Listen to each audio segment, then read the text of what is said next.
You're now listening to The Bryan Callen Show with your host, Bryan Callen. Well, ladies and gentlemen, we have the great Professor Adam Grant, organizational psychologist out of Wharton Business School.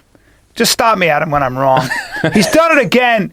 He writes a book called Give and Take, which takes, the world by storm. If you haven't read it, then you're just not cool. At least you don't have a cool brain, apparently. But The Originals is his new book. I've recommended it, I think, to everybody. Everybody from my wife to friends, everybody I know has read it. And I was kind of blown away. When Malcolm Gladwell says, an insightful, wonderful new take on the world from one of my favorite thinkers, you're doing your job, Grant. So I guess the interview's over. Thank you so much for joining me. It's been a pleasure to hear. This is my favorite interview I've ever done with you, Bryan. Thank you. Thank you, sir. I just love the idea. I'm actually applying this stuff to how I raise my kids. You go through how originals were raised. Instead of just scolding them now, I try to explain why they shouldn't do something in terms of how it affects other people, etc., etc. But let's start this interview with what we were talking about before we started recording, which was, I asked you how many books you'd read, and you kind of probably lost track, and now you don't read all the books all the way to the end. And I said, for me, when I've got to come up with a new 1 hour special, which I'm in the process of doing now, comedy-wise, I have to sit down and actually think abstractly or key into what I really care about and what really motivates me, what I'm afraid of, what I'm ashamed of, who I'm pretending to be, et cetera, et cetera. And I always find that I really like to procrastinate by reading a bunch of other people's thoughts and ideas, and suddenly I have to read every editorial in the New York Times, and I have to do and then of course I have to exercise because my body feels a little tight. And so you were talking about how plenty of academics who should be writing original works, and instead they're filling their brains with everybody else's information. Yeah, I just thought that this was an excuse that comedians use to not work. But It is. Yeah. It turns out that it's also really productive. I just have to say as an aside, next time you're on the New York Times website, after I wrote this thing on raising creative children, I discovered that every single New York Times reader has a gifted child. Just so cool. Who knew that, right? That's so funny. I love it. Why do they even bother doing IQ tests or anything like that? They should just have a one-word questionnaire. Does your parent read the New York Times? And then it's definitely gifted. Yeah, right. And then we can get to genius level by, does your parent take the time to write comments on the New York Times website? About what a rare and special, unique flower you are. Yeah. I'm so careful not to do that with my kids. I always, when they're in earshot, the only thing I say is, I'll tell you, man, she works hard. She never gives up. She just, no matter what, she'll just always keep working, and she just doesn't give up. She just loves to grind away. And I kind of create that mythology in her own mind, because I'd rather have a kid that just works hard and keeps going than thinks they're special. I think that's detrimental. I love the sound of that. It sounds like you're gonna raise an unusually gritty child with no purpose in life whatsoever. He's gonna raise a Russian. Listen, I will definitely screw my own kids up in my own way. I mean, come on, it's one big mistake. But when Stalingrad 2 happens, let me tell you, Stella Callen is going to be ready for it. She'll be ready. My wife said it the other day. She goes, we're going to screw our kids up in our own special way, no matter what we do. So, Well, that's better than in somebody else's less special way. Yeah. Brian, I'm curious to hear you. So you talk about procrastinating and actually getting ideas. Yeah. What is it that you read that actually helps you generate new comedy? Is there a method to this madness, or is it literally a random walk down the internet? I actually think that at this point, I've been doing it so long that I believe in inspiration. So when I see a book like yours, there's something about it I have to read. I just want to see if I'm in good company, or I want to see if I'm doing something wrong, or at least it's just interesting so I can pass it along to somebody. So inspiration, whether it's listening to a great piece of music or going out and working out, I like the way I procrastinate and productively to be honest, is I do something that's very difficult and scary. So I'll box and I force myself to spar with somebody who's good because I'm afraid to get hit. And when I put myself in that position, the other day I rode a horse for this thing we were shooting, and I cantered. I just decided to kick it into gear and ran up this hill and ran around. And I haven't ridden in years, but that kind of, when I do things that I'm not sure I can do, it seems to open up new channels. I'm not as comfortable, and it shakes something up in my paradigm, and somehow the next day or even right after that, I'm coming up with new ideas. When I feel not so good about myself, I just did Tim Tebow's foundation and offended him, and I was asked to apologize to him. He's a good guy, and his foundation's amazing. But there are some sick kids in the audience, and my comedy he felt was a little inappropriate. I heard through the grapevine.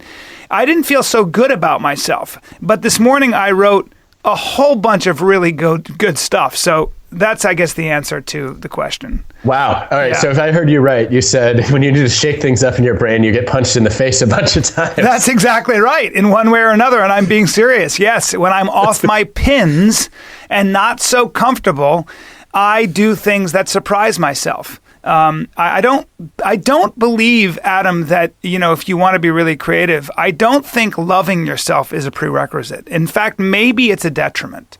So fascinating. Yeah. This is, Brian, you have opened up a real can of worms here, right? Because, what you're basically saying is that complacency doesn't push you to improve. No, and also, Immanuel Kant, I'll quote because I'm very educated, said, we are constructed from... Brian, we were talking about this before the show, and you called him Immanuel Kant. Yeah, Immanuel Kant. But he said we are, I'm going to paraphrase, but we are made from broken timber.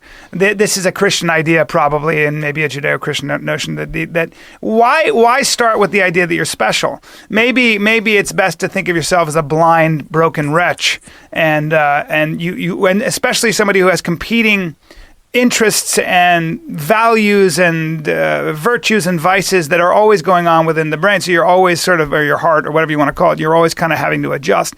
I think that that's a better place to start when you want to try to be original. In my opinion, I don't think, Harriet Dora won the National Book Award. Somebody said, "Were you happy being a housewife for 35 years?" And she said, "Could you repeat the question?" And said, "Were you happy being a housewife for 35 years?" And she said, "I've never heard of anybody being happy for 35 years. And why would anybody who was happy write a book?" And I never forgot that. So that's, yeah. Yeah. Well, this is convincing me all the more that I need to continue teaching myself to procrastinate. Well, yeah, you talk about how you are the farthest thing from a procrastinator. And in fact, you go to the opposite extreme. Yet, Adam, let's be honest, you are an original thinker. Come on. You've written these 2 books, and I've read them pretty thoroughly. And they are... it's rare that you find a book with all the information out there that really makes a splash. And you've done it twice now. And so whatever you're doing seems to be working, man. And I really love just how you break down, the chapters: creative destruction, blind inventors and one-eyed investors, out on a limb, speaking truth to power, fools rush in. I thought it was really interesting that a lot of great entrepreneurs are not daring. They're not like, I'm going to throw everything to the wind. I'm going out in the middle of the ocean with no oars. Let's go. I'm going to take the storm on. No, in fact, they're very, very careful. Like you used the example of Warby Parker, and these guys weren't even going to quit their day jobs. They were dipping their toe in to these new waters and really letting their bodies acclimate to the temperature before they actually dove right in. They did a whole bunch of research. So they're pretty careful, successful entrepreneurs, right? Wait, I'm sorry. It sounds like you read the book. I read it. I always make sure I read the book. There's nothing more obnoxious than when somebody takes the time to write a book like this, which is always an act of faith. And then you don't read the book. You read the footnotes and then interview somebody with your brain. I'm not going to do that. That's overly generous of you, as usual.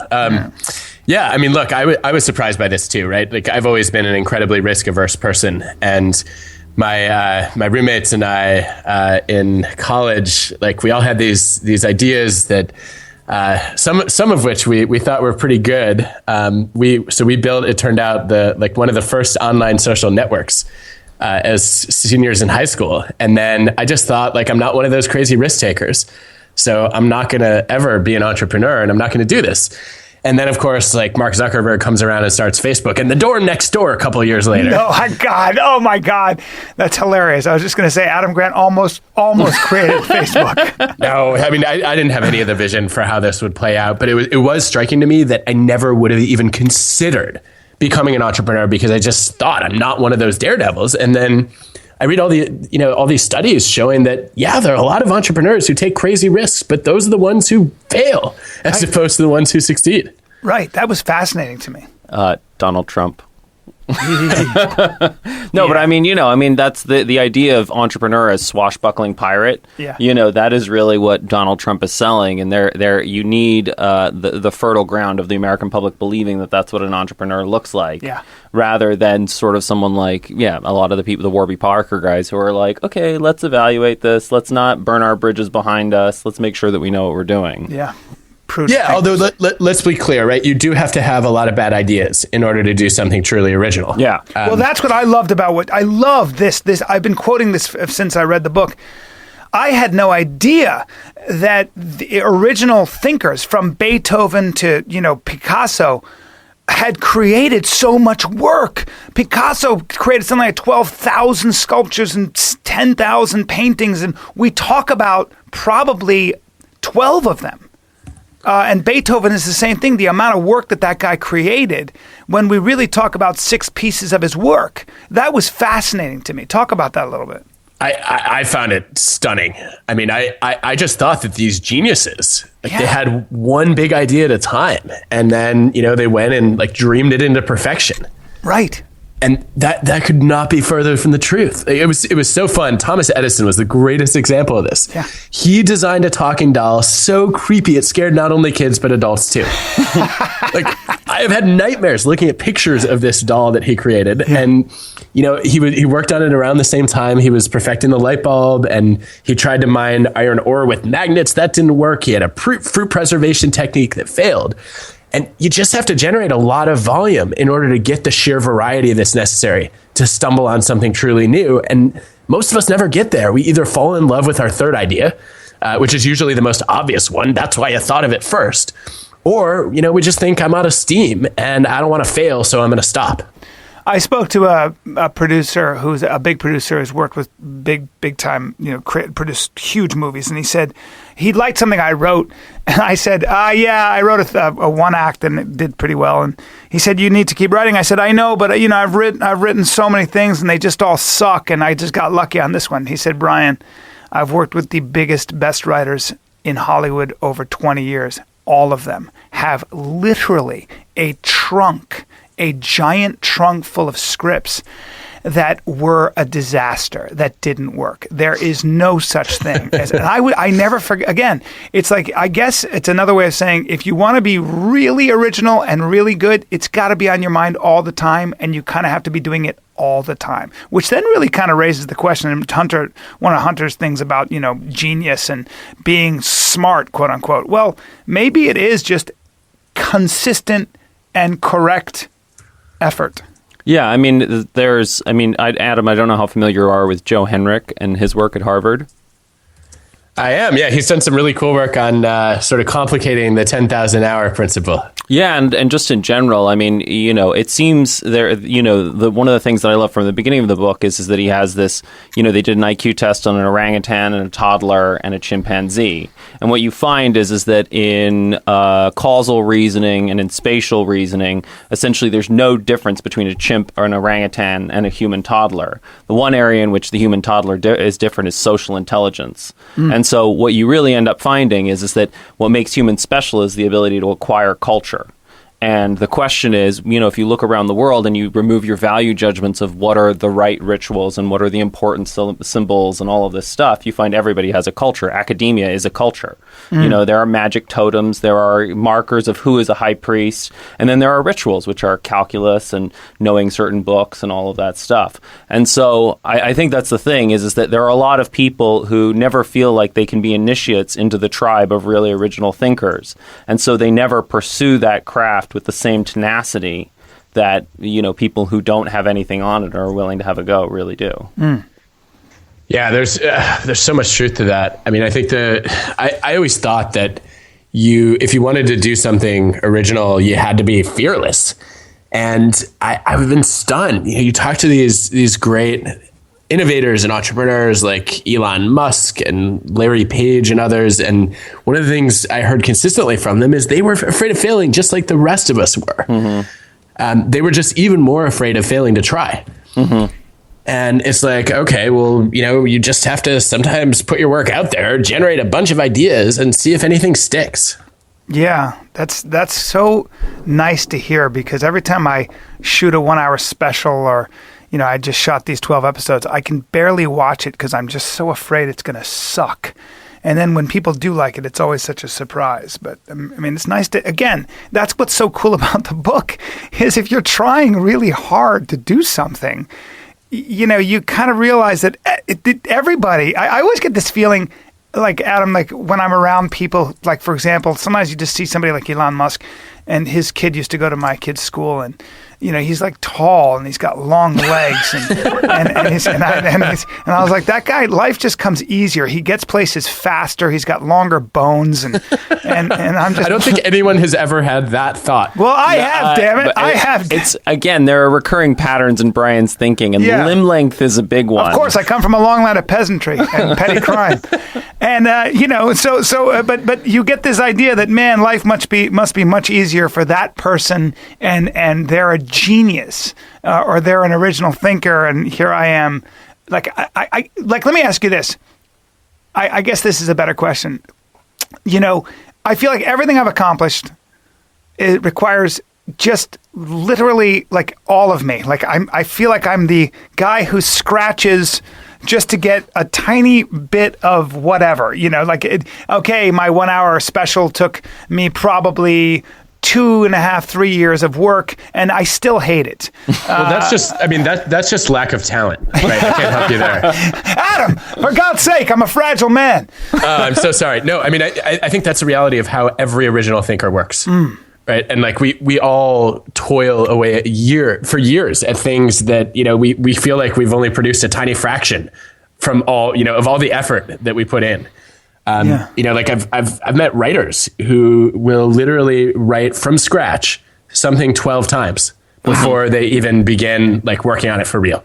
Wow. And it's like, okay, I only threw away one draft of a book from scratch, but it still feels like a lot. But isn't it also just a disparity in information, Brian? Because you're immensely aware of all the things that you have done to make that 1 hour special, and have little to no understanding of what Elon Musk has done to achieve that. That's you don't know what point. He thinks, and so what happens is the human mind abhors a vacuum, and so you're like, I know these things about Elon Musk, and then you fill it in with your own prejudices and your own insecurities and all of that stuff, and then you invent Elon Musk as mythical man rather than Hunter. It's such an interesting theory, because like limb length is way more visible than idea volume. Exactly. Than idea volume. Yes, it is. No, but so much of this stuff, I mean, I think that's the interesting thing. All of this stuff really comes down to, there's a huge bias for humans in terms of attributing success to visual things rather than in things that are done, hit in a hidden way. I mean, when kids want to look smart, they like wear glasses because they're like, oh, smart kids wear glasses. Or, people want to have big hair because Einstein had big hair, or, Michael Jordan is standing next to a McDonald's hamburger. So it's like, what is the source of his success? Is the source of his success the immense amount of basketball practice that he does and the, abstemious way in which he eats? Or is it the McDonald's hamburger that happens to be placed next to him? Yeah. I mean, that's the way that humans think. And so, but it's, I think what's always fascinating about this stuff is how people fill in those blanks, because that tells you so much. Brian fills fills in with limb length. And like that tells you everything and about hair. Brian. And hair. And these are Brian's insecurities. See, I would fill in a totally different way. For me, it would be like, oh, God, do I really have to bear my insecurities on air? But, do it. I would say it's probably probably more self-discipline or something like that. I don't, the fear thing about having, being fearless or anything like that, that's not me particularly. Or like having more knowledge of business. Those would be my sort of insecurities that I would fill in with, but yeah. So interesting. I don't have any insecurities, so I can't play this game. But And by the way, Adam's sitting on a throne, an ivory throne. You mean a toilet? It's a band. It's fashioned out of band ivory that he bought with the proceeds from the originals. The book is killing it, right? I mean, New York Times best. How are you doing with this? Are people? Because I've been recommending it, and I just think it's so important for people to read a book like this. It's so important because it gives you an idea that, you can do something. Like the people that you think are the great geniuses are probably just like you. But again, maybe they're just too afraid not to keep going. I mean, I think a healthy ego, but also at the same time being humble enough to realize that you need to work just as hard as anybody are both important, right? Yeah, I think so. I mean, all joking aside, I'm totally honored that you read the book and that you found it worthy of recommending. I'm a little worried now about what's going to happen to all these people who read it and don't want to work with you anymore. but that aside, no, it's that was the really empowering thing that I walked away with, which is like these people who do truly original things in the world, who drive creativity and change, are not that different from the rest of us. They feel the same fears and doubts. They worry about taking risks. They procrastinate. They have bad ideas. And it's like, well, maybe like more of us could be like that. Yeah, I think the way that I always think about a lot of this stuff, because, when we wrote our book, the beginning of it is really dealing with a lot of these genius myths that float around about, Edison having 1,000 patents and all that stuff. And Edison did have 1,000 patents, but he had a huge team of people who worked under him, and he made sure that his name was on all those patents because he's not going to let somebody else have their name on the IP. But I think the general principle is always, because you don't have time, there's no way that any human can sort through all of these genius myths, but you can always apply the mother-in-law principle. When you hear people talk about their own mother-in-law, they're like, she's a fire-breathing she-devil. And when you hear people talk about their own mothers, they're like, she's a saint who has never done anything wrong. She's better than Mother Teresa. And the truth is, we all know that this person is probably a person and has, good points and bad points. And we should try and figure out what the good points are and avoid the bad points. Because even Edison, Henry Ford once described Edison as the world's greatest inventor and the world's worst businessman. I think all of these guys, they're people, and they have... Adam, when that's a really good point. Every time Hunter talks, I'm trying to memorize it so I can drop it as knowledge among people who I'm trying to impress. But Adam, when you started writing this book, take us through the process of sort of why you came up with this idea, why you chose to write it, and what you kind of learned. Because did you start out by saying, I'm going to write a book about original thinkers, or what was the genesis of this? How did this come about, and what did you kind of latch onto that forced you and made you want to kind of keep exploring this? What was surprising to you? The major reason that I wrote the book was like I could not tolerate another day talking about give and take. Yeah. I think I actually enjoy, like, even though it's been a few years since those ideas came out, what I love about sharing old stuff is that you feel like, you've gotten closer to giving a great performance, right? It's like in your world of stand-up comedy, it's like the joke that kills, right? Even if you heard it before, like you still feel like you're doing something of value by making the audience laugh. Yeah. But I was ready to start doing something fresh. I didn't want to get typecast anymore as like the nice guys finish first guy, which is not the message I intended to deliver anyway. But right. I'd been working on some research about how to challenge the status quo. And, as somebody who was always uncomfortable, not following rules and disagreeing with authority figures, I had kind of been like on a personal journey to get more comfortable, speaking up for my ideas, even if other people would disagree with them. And I spent a lot of time, trying to answer questions from students about, if I join an organization, but I'm not the boss, how do I get heard?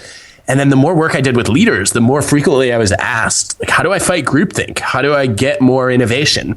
And I kind of put all that together and said, this is a topic I really need to tackle. Yeah, well, to talk about that, how do you fight groupthink? Because you have an amazing example of that woman in the CIA who, and it's in the chapter "Speaking Truth to Power."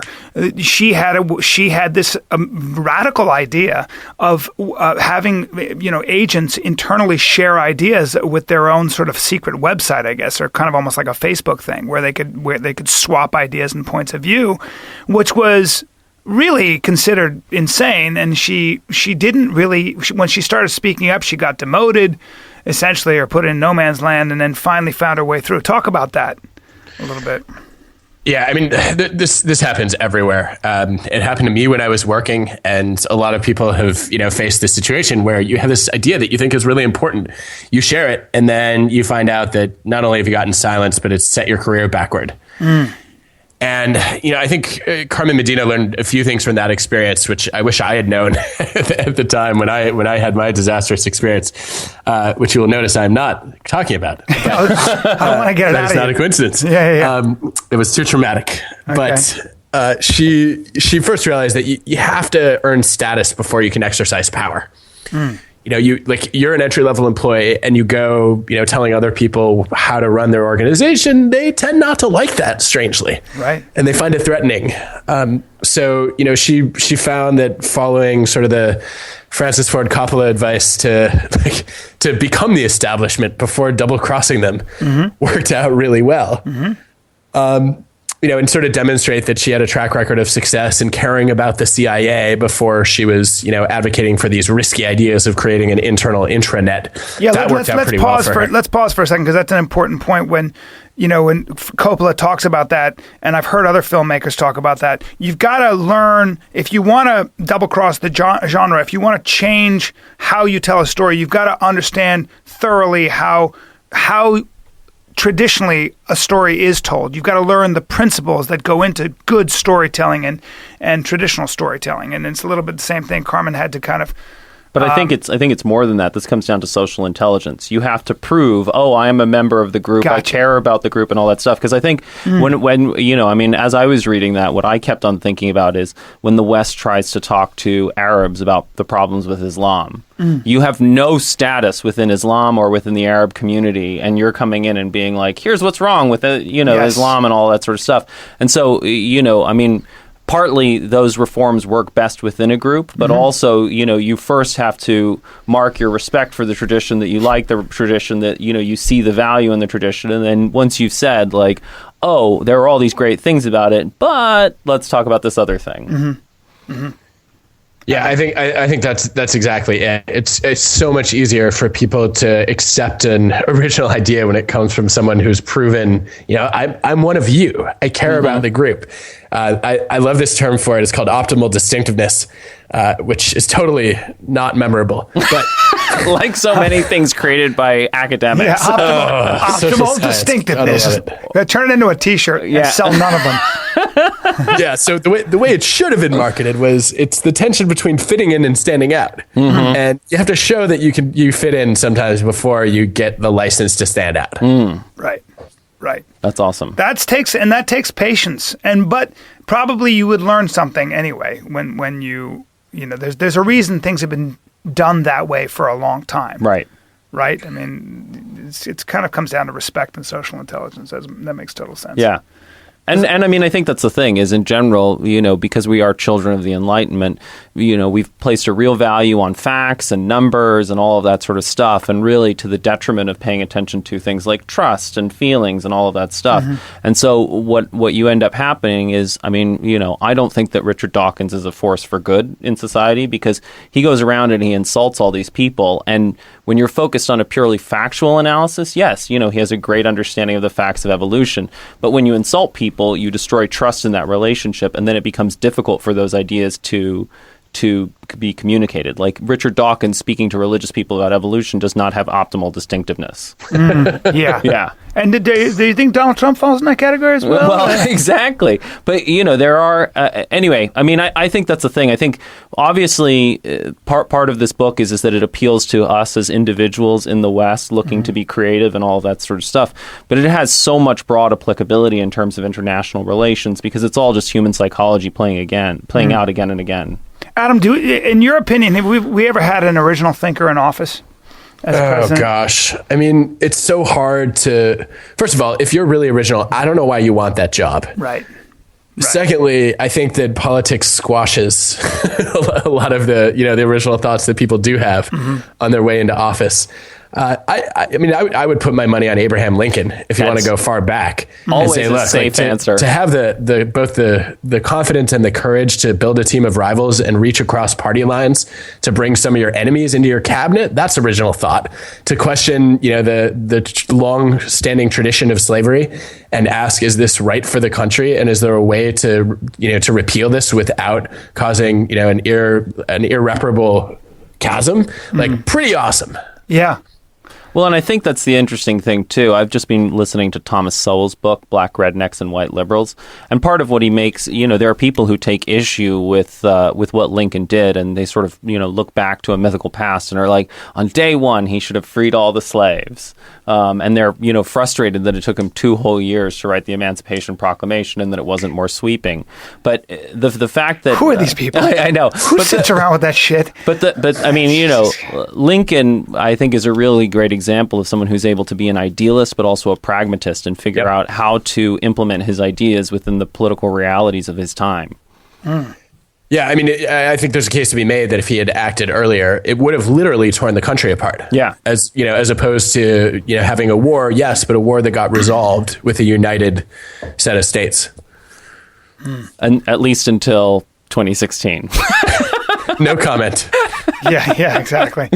I like the chapter on Dean Kamen's Segway in the book. That was wild to me. And it's also just so helpful to hear that Steve Jobs made the wrong bet. Well, so did everybody. Yeah. Everybody was wanted to put their money into. I think Jobs wanted to put $63 million or something into the Segway, and this is going to change transportation. The problem was none of them knew anything about transportation. So if you want to be an original thinker, you better kind of have an idea of what sort of the genre you're trying to, the world you're trying to impact, right? Was that the idea? I don't know. I wrote the chapter a year ago and I've purged it from my memory, but I love it. I know the book better than Adam does. You do actually at this point. Like I've never read this book. I get it. I get it. I can't watch my own comedy. I get it. The only times I read it, I was proofreading, and you always see the trees and not the forest, right? Yeah. But what I found most striking about that particular story was how delicate of a balance it is between being an insider and an outsider. Because if you're too deep in the domain, if you're an expert, if you spent years studying this one thing, then you fall into this trap of cognitive entrenchment where you take for granted assumptions that need to be questioned and you don't even know you hold them. Right. And on the other side, if you're too much of an outsider, then you don't understand the domain well enough to be able to, contribute to it or predict how it's going to unfold. And, I guess the only way to get around that is to have some great combination of breadth and depth where, you maybe start from the outside, you develop your ideas without, being too blinded by what everyone already believes in the domain. And then you you come in and you try to understand it enough to be able to connect what you're doing to what the people who are involved in it already like. Well, and, it reminds me of the whole thing about incentive. Eli Lilly had, you know that story, I'm sure, Adam. Mm-hmm. Yeah. So why don't you tell it? I don't. No, you tell it. You Adam clearly should have it tell top it. of mind. You tell it since you brought it up. So Eli Lilly had... I know like the crowdsourcing story behind their work, which is so cool, but go on. Yeah, but so Eli Lilly had all of these problems that they couldn't solve in-house, no matter how much time and energy they put in. So they decided to put all these problems up on the web and offer cash bounties for anybody who could solve them. But the interesting thing was that it tended to be that the people who solved the problems were not experts in the field. It was people who were experts in an adjacent field, so they had enough understanding, to Adam's point, of what was going on, but they weren't so entrenched that they couldn't think in a creative way. That's a really interesting... It's kind of like how you Uber or Airbnb out your problems. That's right. Seriously. Yeah. I never even thought of that. Well, Adam, do you have children? I do. I have 3. How are you trying to raise them? What are the things that you're, having done all this work, you obviously want your kids to be original as they can be. And God, having kids is such a balancing act because they kind of hate you. They kind of like, they're always like, I'm not listening to you. I tried to teach my daughter something the other day and she put her hands over her ears. Oh, no. Which, it drives you crazy. But, for me, like, it's like, I guess get them into learning an instrument, get them to do an individual sport, maybe a team sport, get them to watch good things. Good movies with good messages, and then hopefully they start to read, and hopefully they're in a good school. But are you doing something different? Well, one of the joys of writing a book where you do a whole chapter on parenting is you get to confront your own hypocrisy all the time. Yeah. So, I wrote this whole thing, right, about like it's more important to teach values than rules. And I catch myself just the other day, like our kids misbehave and I hear myself saying, new rule. And then of course it never gets enforced. So it's pointless all around. Yeah.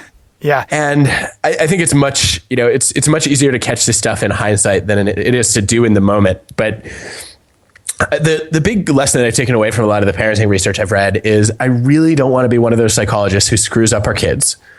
Yeah. And it's actually a lot easier to screw up your kids than it is to do right by them. And so like avoiding really bad behaviors, where they feel like abused physically, mentally, is like, that's the first and most important responsibility of a parent.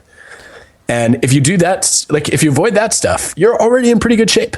Yeah, if you just love the shit out of them. But let me tell you, at the Tim Tebow Foundation, there were some these people were most of them are just good people. They're wealthy, they're successful. And I was sitting at a table full of just the nicest, the good-looking, nice, and successful people who were there to help kids, and they couldn't have been nicer to me, and they were funny, and we were laughing, and I thought this is a great group, and we were going to play golf the next day until I offended Tim, and I wasn't asked. No, but we were having a good time, and one of the things we started talking about raising our kids.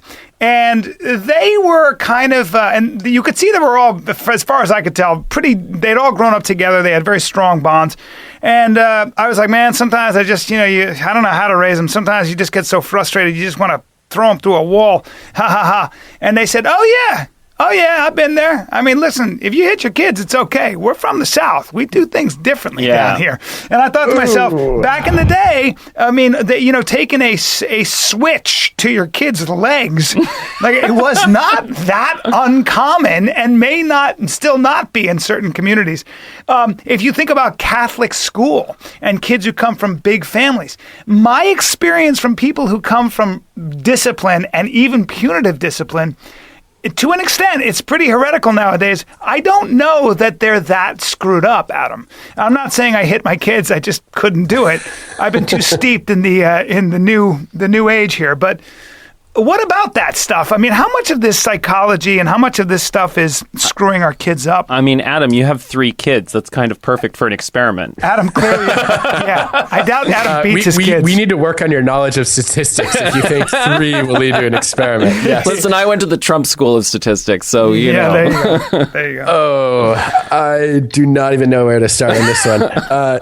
No, look, I think, I mean, the evidence is overwhelming that the most important thing that kids need from parents is, a secure attachment, right? To feel that they're valued as human beings, supported, loved.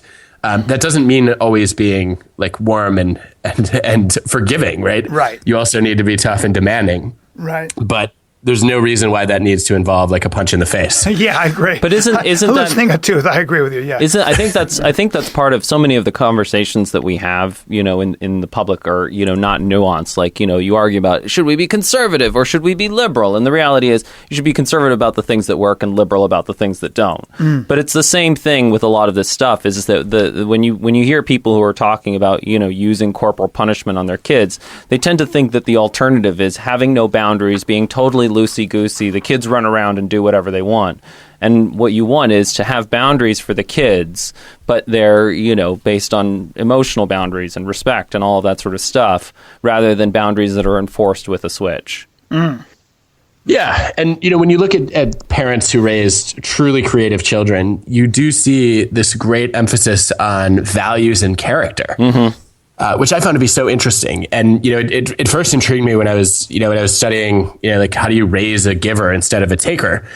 And I realized I was delivering praise all wrong to our kids. So I always thought what you should do is, you wait for a moment of like spontaneous generosity and then you reinforce the behavior. Like our daughter shares a toy and I'm like, wow, thank you for sharing. That was so nice of you. And then I read all this research that says, no, what you should say is, wow, thank you for being a sharer. You are a nice person. Right. You praise the character, not the behavior, and then they internalize it as part of their identity. And the next chance they have to do something like that, they're like, wow, this is who I am. So I'm going to repeat the behavior. Well, I'm sorry to interrupt, but I've been calling my kids helpers since I read the book. Well, that's just awkward. I heard my wife say, do you want to help? Why don't you help your sister? And then my wife, she goes, do you want to be a helper? She corrected herself. She pulled an Adam Grant. Do you want to be a helper? So, yeah, you've indoctrinated the household. Keep going. Keep going. Well, keep going. I'm a little frightened to hear this, but yeah. What probably came out of that was realizing you can apply this in lots of ways, right? So like these families that raise creative children, one of the things you see them doing consistently is saying, well, excellence is important to us. What kind of success do you want to achieve? Or we really care about respect and integrity. Let's talk about what that means to you. Mm-hmm. And by engaging in kids in dialogue about who they want to be, they take much more ownership over this value system. And then when they grow up and they have to, stand against convention or, buck a crowd, they're much more likely to say, well, these are my values. I chose these principles. And so I'm not going to worry too much what other people think. And, I guess I've been trying to, like when our kids do really creative artwork, instead of saying that's really creative, like I've started saying, wow, you are really creative. And I imagine when they're teenagers tempted to do stuff that, I would prefer them not to do, that instead of saying like, oh, don't be a sheep, I can say you are a non-conformist. And then maybe they'll just ignore everything I say and not conform to me. Well, you open the book, Creative Destruction, the first chapter, The Risky Business of Going Against the Grain. You open the book with a great quote from George Bernard Shaw. The reasonable man adapts himself to the world. The unreasonable one persists in trying to adapt the world to himself. Therefore, all progress depends on the unreasonable man. This kind of goes back to what you're saying. I doubt his parents said that to him, but it's the example stands that you've got to kind of. It takes so much courage to, and I know you touched on this a little bit, to stand by your idea, even if you do a lot of research. There's a lot of rebuttal out there. So when somebody says, yeah, that's your idea sucks, or your idea, because that's kind of what it's about out here, man. I mean, my God, ISIS is a bad idea. It's a bad idea. And you think to yourself, I do think some people just need to be bombed into oblivion because they're shitheads. But, yeah, but you also have to remember, it's even a bad idea is appealing for a reason. It solves a problem. So what is the problem that ISIS solves? Well, I think powerlessness. I think powerlessness. These are young men who want to feel powerful, significant. They want to have some dignity. And the idea is Amos Oz. That I never forgot that quote. The great Israeli writer said, "The way you beat a bad idea is with a good idea." That seems to be always where the battlefield is. Look at our political system. You've got Bernie Sanders, who's essentially a communist, and then you've got someone like Ted Cruz, who is so far to the right that he was one of the orchestrators of the government shutdown, from what I understand. And this guy is just, his two accomplishments were, to shut the government down and make sure everybody in Washington, including people in his own party, dislike him. It's interesting, man. It is a competing, those are two extremes and they're the loudest examples. But I always feel like, we kind of ride and die on the idea that wins the day, Yeah, I think there's a sad amount of truth to that. And I guess, like John Stuart Mill wrote about the marketplace of ideas long ago and said that like over time it's efficient.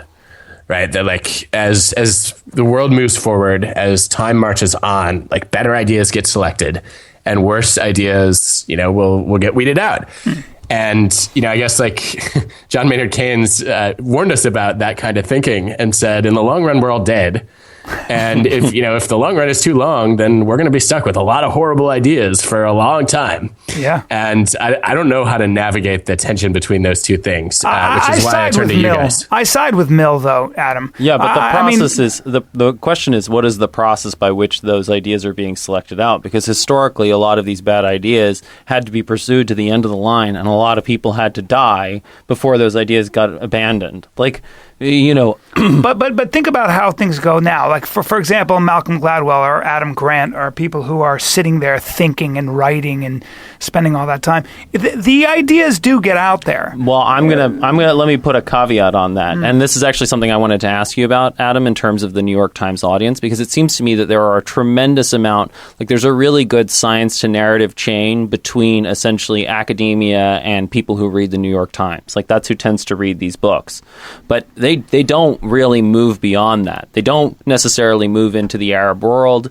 They don't necessarily move into the vast majority of the U.S. population. I don't think that these ideas are moving a little bit, but I don't think that they're really moving into, like, it's not like Trump supporters have sat around and they like have read all of Malcolm Gladwell's books and all of Adam Grant's books and are like, having synthesized all these things that these guys are saying, we now think that Donald Trump is the best choice. What do you think, Adam? I don't know. I would love to see some data on that. I actually think there are lots of like very curious conservatives out there who do read this stuff and think about it in ways that are pretty similar to what you see with a liberal audience. I'm not making this about a liberal conservative thing, though. Even if there's a percentage of conservatives who read this stuff, this is not some sort of liberal chauvinism. I'm just saying that the majority of these ideas don't necessarily translate into the wider public. Carol Dweck has been working on growth mindset for 40 years. She has so much research. And if you go out and you talk to the majority of kids and parents, they still go around talking about things like the math gene. Yeah, but, listen, we do know a lot of people who talk about the 10,000-hour rule. There are certain things that are so catchy. But do they live it? There are lots of, they talk about it, but there's a difference between... No, but let me give you another example. There are kids now who, because of the new science about genetics, there are kids who are taking cheek swabs, and they're finding out that their kids don't have a high ratio of fast twitch muscle. And this is really true in the South, and they're going, well, football's not your thing. You just don't have the explosive power. So instead of spending all this money on practice and training, let's choose another sport you might be better at, like endurance or tennis or whatever.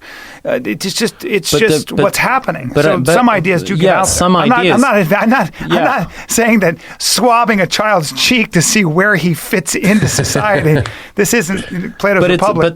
But again, there is a discrepancy, right? In the same way that you look at Elon Musk and you're like, oh, long bone length, right? There's a human bias towards things that are visual and visible, right? There's a whole bunch of stuff that floats around the internet about photoshopping images of women's bodies on magazines and unhealthy expectations about how you should look.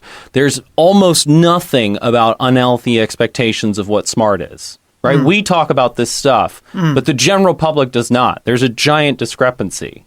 What do you think, Adam? Yeah, I mean, I think that's right. And I think that, it's unfortunate that we don't have better ways to make, some of these invisible things visible.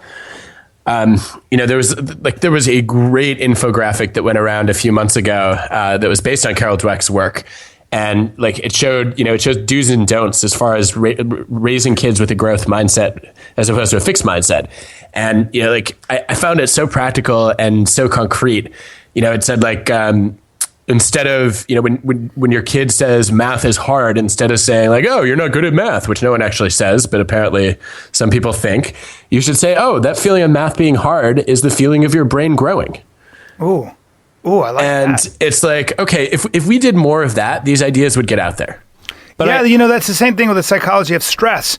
Instead of saying get rid of your stress, what they'll tell people now is hey, this is just your body getting ready for action. That's what's going on. And if you embrace that notion, it's actually good for you because you produce endorphins, and endorphins can be a bonding chemical and all that other stuff. So don't fight the stress, embrace it.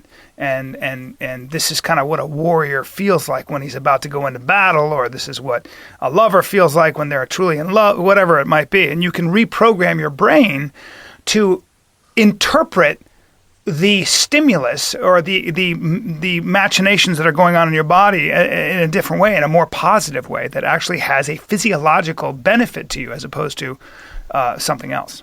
That is like the perfect articulation of the joint message of why zebras don't get ulcers and the myth of stress. Mm-hmm. And you just summed up 2 books in 1 sentence. Because I'm a smart guy. I'm a smart guy, Adam. That's what happens when you come on the Brian Callen /. You know, I was once told that smart people never claim intelligence as one of their virtues. Damn it! Damn it! Yeah, but I'm an original. Yeah, I'm you just keep digging, man. I'm going against the grain, bro. Anything that Brian claims to be, you immediately know he's not. That's exactly right.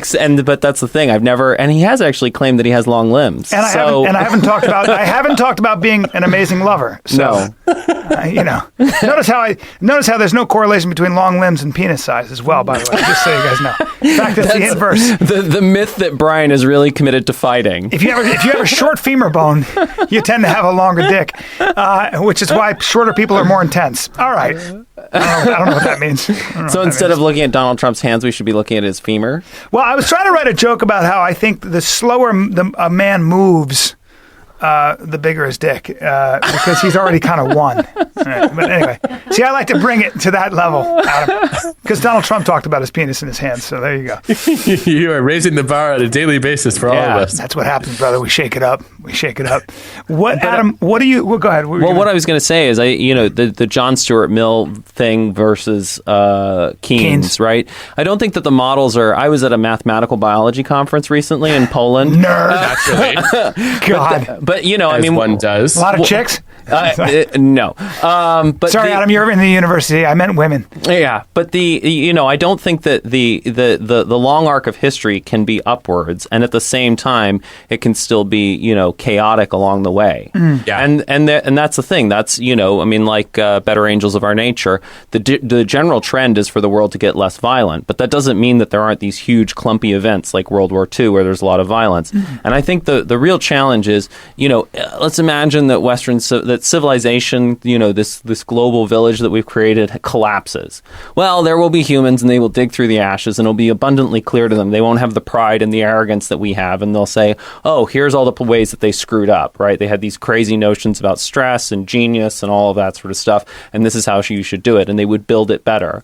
But the question is, do we want to go through a collapse event to, drop our arrogance? Or do we want to be like, oh, maybe we're not doing everything totally the right way. Maybe we don't all know exactly what we're talking about. I'm going to put my money on the latter. Me too. I think that's the point. We've been through the whole, let's build a civilization and have everything collapse so many times that I don't know that we need to do that one again. Well, but don't you think, Adam, that, you've got to be careful with the idea that there is an answer. For example, that there is one single truth. Somebody defined wisdom, it was David Brooks' book, in The Road to Character. He said, wisdom is essentially recognizing your limitations and then knowing what to do with them. If you're a moderate person, it doesn't mean you're not passionate, and it doesn't mean you're not lazy. And you have both. You go to both ends. Yeah. But moderation is learning sort of how to balance these competing interests, these vices and these virtues. Aristotle said that wisdom was basically the ability to temper your strengths so they don't become weaknesses, and to balance against multiple virtues. Yeah. And I think that's probably true. Yeah. Hey, I noticed we are probably running on end of time. Yes, you're a busy man. No, I just wanted to say that one of the true marks of a giver is somebody who laughs at your jokes instead of hogging the stage with his own. And you guys are so good at that. I feel like most of the time I interact with comedians, like they want to be the ones who are making other people laugh. And you've almost created the illusion that I'm funny with your responses, which I greatly appreciate. That's what I do, my friend. I'll get you up on stage, or at least I'll get you to one of my shows if I Actually, can. I'd love that. Adam, you should do stand-up. That would be so great. Like if you took all of the stuff that you knew, all of the psych stuff, and did stand up to move those ideas, I think that'd be incredible. I don't know about that. He's doing just fine, just writing. I think he's doing great, but I would love to see. If Adam Grant did stand up. I'll tutor you, Adam, anytime you want. I think that'd be amazing. I think we should try a joint routine and see how it goes. I think that'd be great. There it is. I will pay money for that. You just toss up some ideas and I'll go with them. I'll improvise. On what was that word? What were the two words that were? Optimal distinctiveness. hey guys, what's the deal with optimal distinctiveness? The other one that I love too is naive realism, which you can wade through it and be like, oh, I get what that means, but nobody hears naive realism and is like, oh, I totally do that. Naive realism. Well, listen, man, it's all about getting these great ideas out to the world, and you seem to be doing your part, Adam Grant. What are you working on next? That is something I've not yet figured out. I hope to have some free time to think about it in the next few months. But I would really love to understand what we could do to get more people to admit that they are occasionally wrong. And I think if we could start there, the world would be a slightly better place. I've been trying to do that in my own life. I had such a judgment on Kanye West. I hated him. I wrote jokes about him, and I realized after a while. But then I said, this guy is very, very popular, and I know people who are pretty intelligent that really like him, and he's produced a great volume of work and had a real influence. And so one day I said, all right, that's it. I'm going to buy, and all my information had come from sound bites and what other people thought of him. And I said to myself, well, I'm going to listen to all his music, really listen to it and read the lyrics. Just be careful about the stuff he says that doesn't have music behind it. Yeah. Well, but you know what? That's part to my point is I listen to all his music, not so much my kind of music, but the man puts out a variety, a real variety of sound. He is never staying comfortable. He's always producing and working with really good artists and stuff. So his work is hard to deny. I don't know music well. But then I started listening to his interviews, and to my shock, and there is a lot that Kanye West says that I agree with. And you heard it here first. Yeah, and I think, and I'm going to go on record as saying yes, he has a big ego. Yes, he's prone to arrogant outbursts. But that's not the man. And part of what I was sort of pushing away was the fact that he was, I think, reminding me that I needed to do more work, that he was his refusal to put any kind of limitation on himself. It was what it was. He said, my heroes are Shakespeare and Mozart and Jesus and all these different figures that we were thinking like, yeah, I'm just like those guys. That I just want to. Those are my heroes. Those are the people that I'm striving to be. I thought that's he's incredibly ambitious. But the point is, I came away with a different appreciation of Kanye West, ladies and gentlemen. So do you think Mark Zuckerberg should invest $1 billion in Kanye West ideas? I just don't know. But anyway, the lesson there is be careful how you judge, and it's probably a good idea to get into, if you don't like something, take a look at why. Sometimes it sheds light on your own limitations.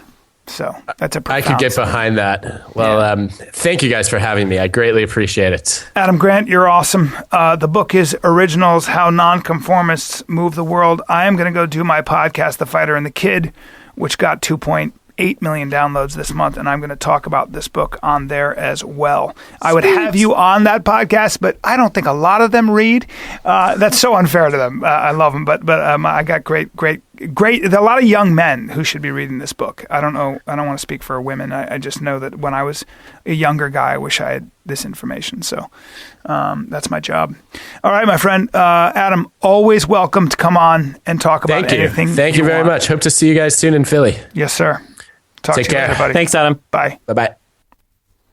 Awesome. The great Adam Grant. There it is. Well, Hunter, thanks for succinctly putting ideas into my head. Well, thank you also. I mean, Adam Grant recognized that, you had pulled together, two great books into one perfect sentence. That just comes from years of training and experience. It's a lot like what Jefferson did. He read Montesquieu, he read, Locke, all of those people, Sure. and then So have I. The Declaration of Independence. I mean, that was kind of what you did. The Declaration of Stress. I'm compared to Jefferson all the time. Yeah. The only difference is I don't own slaves. But you aspire to. No. only white slaves. Yeah, and female slaves. From Eastern Europe. Yeah, exactly. Of course. Yeah. I'm not ISIS. Yet. God almighty. We live in sensitive times.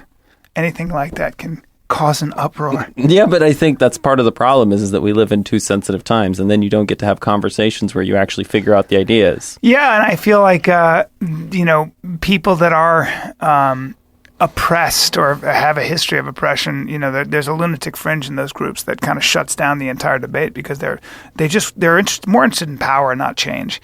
So a lot of times you'll see people that just go after someone like Alec Baldwin because he called somebody a cocksucker. So apparently now he's a homophobe. It's ridiculous. He's not your enemy. But that's it's also not who to point your guns at. Well, but it's the narcissism of small differences. Yeah. But point. also in what you were saying about to beat a bad idea, you have to replace it with a better idea. Mm-hmm. And I think that's part of the problem is that, for example, people who are racist, they have this very simplistic notion of how do you explain the differences between how white people and black people do in the United States. And rather than having a conversation where you start to understand the factors and understand, why do we get these different outcomes? What are the historical causes of all of that?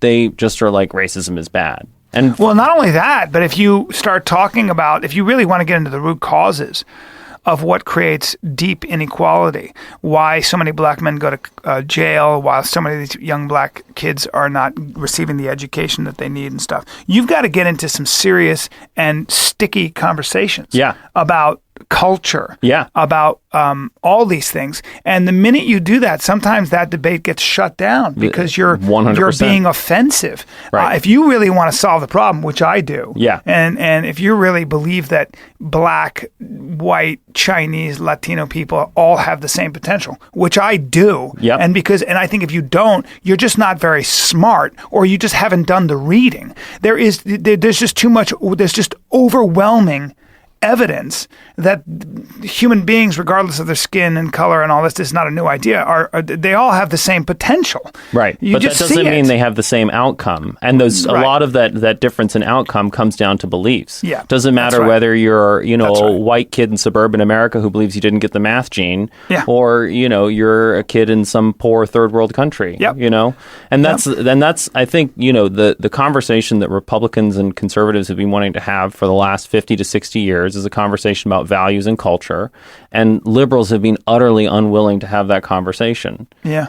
And then they wonder, I think there's this weird narrative, like when you hear people talking on, Facebook or whatever about Trump and all of this sort of stuff, liberals tell this narrative that, this is a thing that started 8 years ago. Because they didn't, and it's like, no, this is a forest fire, and that forest fire is because there has been a lot of dry kindling that has been building up for decades and centuries, and now you've helped build that up. Yep.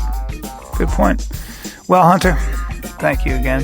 Brian, I love thank these you. Conversations. Yeah. Rena Marie, thank you, our esteemed and wonderful engineer. This has been the Brian Callen Show, and I hope you learned something, because this is where you learn everything. You've been listening to The Brian Callen Show with Brian Callen. Be sure to like him on Facebook. Just search for Brian Callen Comedy. And follow him on Twitter. Just search for @Brian Callen. You can also find him online by visiting his website. Just go to briancallen.com. Until next time, bye-bye.